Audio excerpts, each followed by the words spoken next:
मैं चेतन वर्मा आसलपुर एजुकेशन के YouTube channel में आपका फिर से स्वागत करता हूं। जैसा कि लास्ट वीडियो में मैंने बात की थी क्लास 10th के वास्तविक संख्याओं के टॉपिक के बारे में। हमने पढ़ा था उसमें यूक्लिड विभाजन प्रमेय और यूक्लिड विभाजन विधि। यूक्लिड विभाजन प्रमेय को मैंने आपको समझाया था। यूक्लिड विभाजन विधि का प्रयोग करते हुए हमने HCF ज्ञात किया था। अब मैं पढ़ूंगा अपरिमेय संख्याओं के प्रमाणता के बारे में। अपरिमेय संख्याओं की प्रमाणता से मतलब है कि हमें क्वेश्चन दिया जाएगा कि सिद्ध कीजिए कि √2 एक अपरिमेय संख्या है। इसको जिस विधि से हम हल करेंगे उस विधि को बोलता हूं मैं विरोधाभासी विधि। क्या बोलता हूं मैं उसको बोलता हूं विरोधाभासी विधि। विरोधाभासी विधि का मतलब होता है विरोधाभास, जो हम मानते हैं उसको गलत साबित करना। तो चलिए शुरू करते हैं। जैसा कि आपने वास्तविक संख्याओं के बारे में पढ़ा, जो हमारी वास्तविक संख्याएं होती है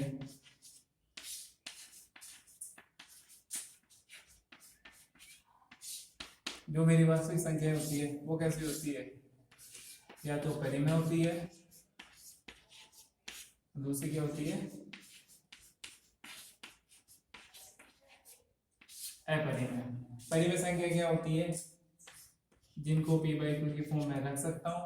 p और q मेरे क्या होना चाहिए, सहभाज्य संख्याएं होनी चाहिए, और q का मान क्या होना चाहिए, 0 नहीं होना चाहिए, और इसका जो दशमलव प्रसार है वो कैसा होना चाहिए, शांत। जबकि अपरिमेय संख्याओं को p/q की फॉर्म में नहीं लिख सकते, और जो दशमलव प्रसार होता है वो कैसा होता है इनका, अशांत।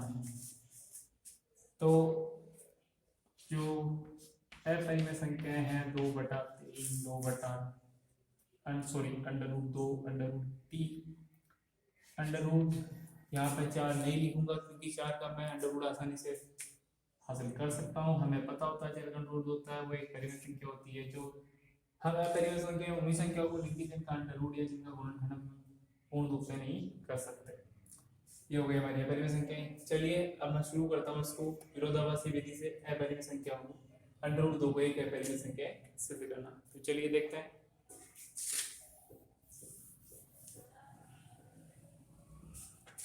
सबसे पहले मैं मानूंगा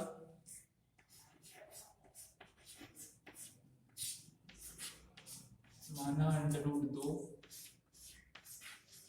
एक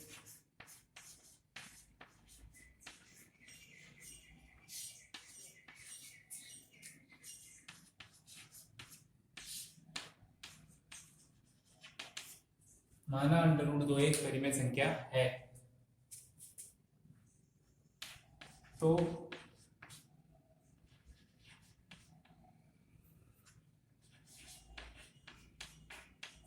पूर्णांकों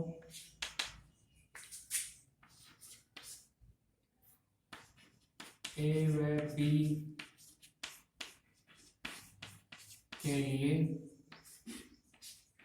√2 बराबर a/b,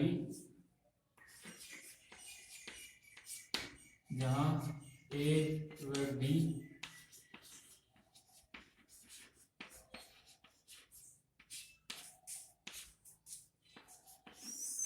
सहभाज्य संख्याएं हैं तथा b नॉट इक्वल टू 0। तो ये हो गई मेरी परिभाषा। सबसे पहले मैंने क्या माना, √2 को एक परिमेय संख्या मानते हैं तो परिमेय संख्या a/b की फॉर्म में होती है। a और b में क्या होती है, सहभाज्य संख्याएं, और b का मान 0 के बराबर नहीं होना चाहिए। तो ये हो गया मेरा √2 इज इक्वल टू a/b। तो मैं √2 को ऐसे लिख सकता हूँ, √2b is equal to a। मैं दोनों पक्षों को वर्ग करता हूँ, दोनों पक्षों का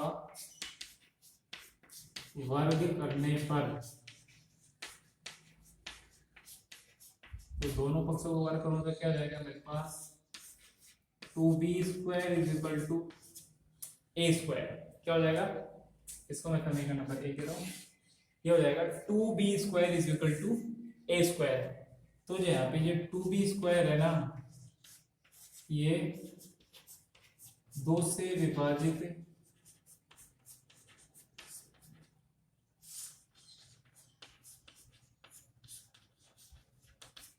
जो मेरा 2b² है वो 2 से विभाजित है, क्यों? क्योंकि ये गुणा में है। तो हम ये कह सकते हैं, अतः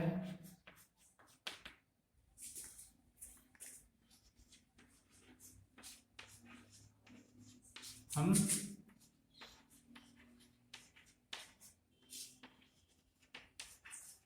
कह सकते हैं कि 2a² को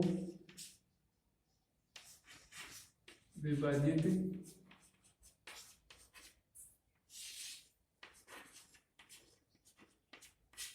करता है।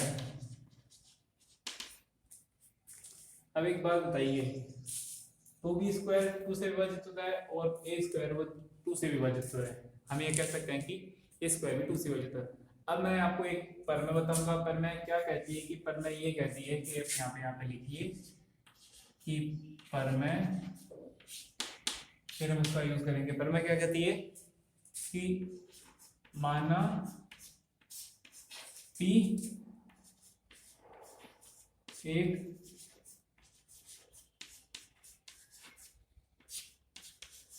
अभाज्य संख्या है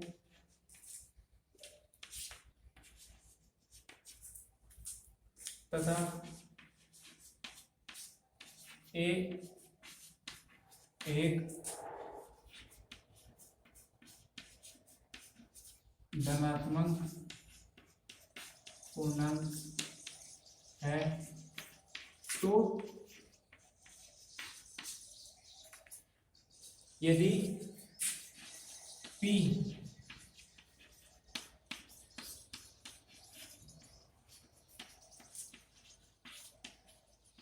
a² को विभाजित करता है तो P a को भी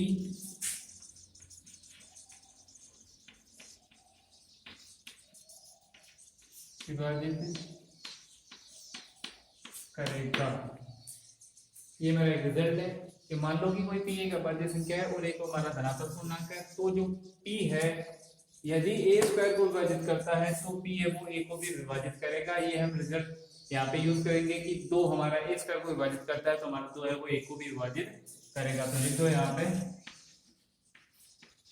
प्रमेय अनुसार 2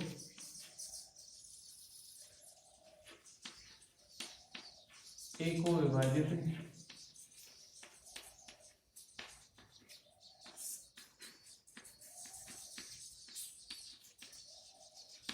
करता है। अगर 2 a को विभाजित करता है तो मैं a को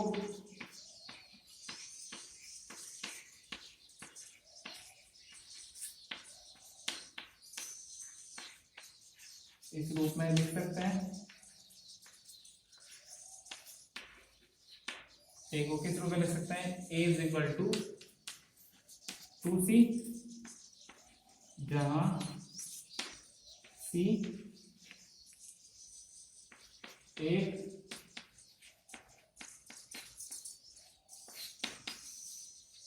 पूर्णांक है। तो मैं क्या माना था प्रमेय हमने मान ली कि ये इस प्रमेय का हमने यूज किया प्रमेय अनुसार। तो है वो a को विभाजित करता है, और अगर a को लिख सकते हैं तो a = c, तो मैं दोनों पक्षों का वर्ग करूंगा। यहाँ पे मेरे पास आ जाएगा a² = 4c²। ये होगी मेरी समीकरण नंबर 2। अब मैं क्या करूंगा, इस a² का मान समीकरण 2 में रखूंगा। तो लिखो यहाँ पे समीकरण 1 से a² का मान 2 में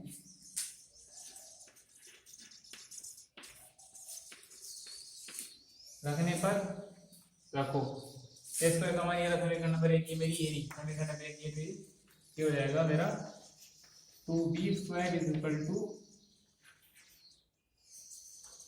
4c²। अगर इसको सिंप्लीफाई करूंगा तो क्या मिलेगा मेरे को? b² = 2c²। कुछ दिख रहा है क्या आपको? ये चीज वापस ऐसे नहीं आ रही क्या? समीकरण नंबर 1 जैसे 2b² = a² और b² = 2c²। अब यही कहानी फिर दोहराई जाएगी। देखिए पहले आपके लिए इसको नोट डाउन कर लीजिए।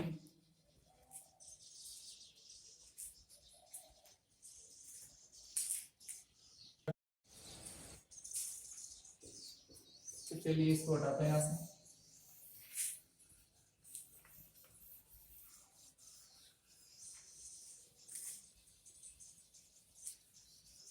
देखिए यहाँ पे 2c स्क्वायर है और 2 से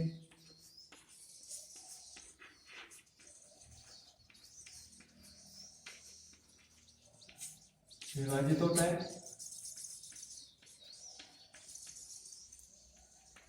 तो डी स्क्वायर डी 2 से विभाजित होगा।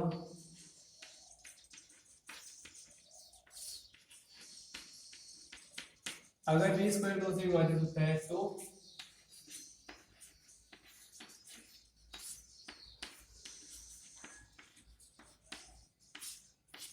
प्रमेय अनुसार 2 है वो बी को भी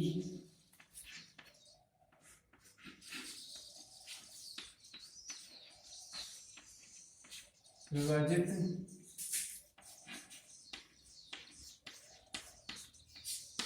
करेगा। अब देखिए शुरू में हमने क्या देखा था कि जो 2 है वो ए को भी विभाजित कर रहा है, यहाँ पे 2 बी को भी विभाजित कर रहा है, जबकि हमने शुरू में क्या माना था कि ए और बी हमारी सहभाज्य संख्या है। सहभाज्य संख्याओं का मतलब होता है कि उन दोनों में कोई भी कॉमन नहीं होना चाहिए। अब जब 2 ए को भी विभाजित कर रहा है और बी को भी विभाजित कर, इसका मतलब क्या हुआ कि 2 है वो ए व बी का एक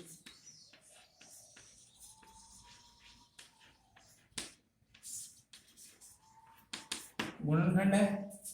गुणनखंड है तो जो हमने माना था हमारी कल्पना गलत है। अतः अगर हमारी जो मैंने माना था कि हमारी कल्पना गलत है, तो यहाँ से क्या सिद्ध होता है कि यहाँ से सिद्ध होता है कि √2 एक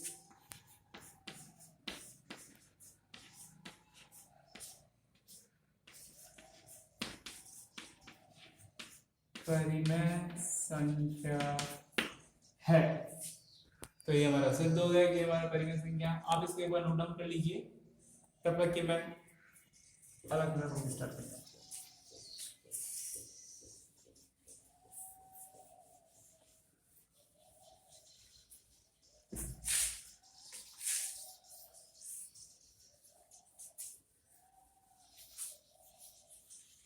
तो चलिए देखिए, लास्ट क्लास में आपने एक चीज पढ़ी थी नंबर सिस्टम में, संख्या पद्धति में। वो ये थी कि वास्तविक संख्याओं तथा उनके दशमलव प्रसार। जब हम वास्तविक संख्याओं के दशमलव प्रसार करते तो हमें कैसे मिलते थे? शांत मिलते थे या अशांत मिलते थे। शांत कब मिलते थे? जब मैं विभाजन प्रक्रिया करता था तो मुझे कुछ परिमित चरणों के बाद शेषफल 0 मिलता था, तो मेरा दशमलव प्रसार शांत होता था। अगर मेरे को परिमित चरणों के बाद शेषफल 0 नहीं मिलता था, अंकों की पुनरावृत्ति होती थी, भागफल शेषफल कभी 0 नहीं मिलता था, तो वो मेरा कैसा होता था प्रसार? अशांत अनावृत्ति, अशांत उसमें आवृत्ति होती थी जो अनवसानी आवृत्ति। तो हम यहाँ पे दशमलव प्रसार की बात करेंगे तो हम यहाँ पे एक नया तरीका कहाँ मिलेंगे? तो देखिए देखते हैं, दशमलव प्रसार की बात करेंगे तो मैं आपको एक रिजल्ट बताता हूँ। एक रिजल्ट ये कहता है कि यदि x कोई परिमेय संख्या है, x कोई परिमेय संख्या है, तो मैं x को इस फॉर्म में लिख सकता हूँ, p बाई क्यू की फॉर्म में। t और q है क्या मेरे? p बाई क्यू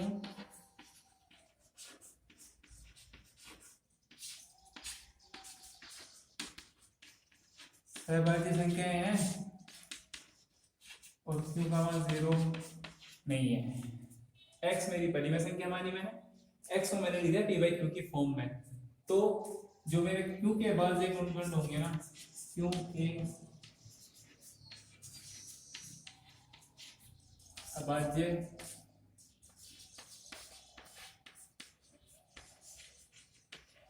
गुणनखंड वो इस फॉर्म में होने चाहिए।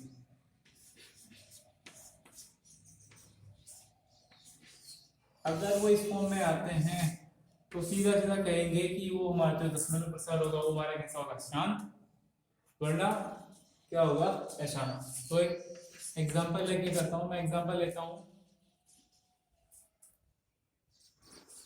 3/8। 3/8 को ये बताइए कि मैं ऐसा लिख सकता हूँ क्या इसको, 2 की घात 3। 2 की घात 3 का मतलब क्या होता है, 8, और 3/8 वापस ऐसे कर सके। अब मैं क्या करूंगा, ऊपर नीचे अंश और हमें 5 की घात 3 से गुणा करूंगा। गुणा करने का फायदा मेरे को ये होगा कि मेरे को 2 की घात m इंटू 5 की घात n का फॉर्म मिल जाएगा, जो मेरी q का अभाज्य गुणनखंड है। तो जो ये है मेरा, सीधा सीधा पता चल गया कि मेरे को ये जो मेरा दशमलव प्रसार है ये कैसा होगा, मेरा शांत। अब इसको मैं मल्टीप्लाई करता हूँ तो ये हो जाएगा 3 इंटू 125, ये हो जाएगा मेरा 10⁻3, ये हो जाएगा 375 मल्टीप्लाइड बाई 1000, और ये हो जाएगा 0.375। ये जो मेरा, अगर मैं 9th क्लास वाली विभाजन प्रक्रिया लूंगा तो वो लंबी हो जाएगी। हमें यहाँ पे विभाजन प्रक्रिया यूज में नहीं लेते हुए सिंपल सा ये तरीका यूज लेना है। अगर इस तरीके से, क्योंकि अभाज्य गुणनखंड इस तरीके से आते हैं, तो जो मेरा दशमलव प्रसार होगा वो मेरा शांत होगा, वरना अशांत होगा। उम्मीद है आपको वीडियो पसंद आएगा। आसनपुर एजुकेशन के यूट्यूब चैनल को लाइक और सब्सक्राइब करना ना भूलें। धन्यवाद। एक बार आप इसको नोट डाउन कर लीजिए।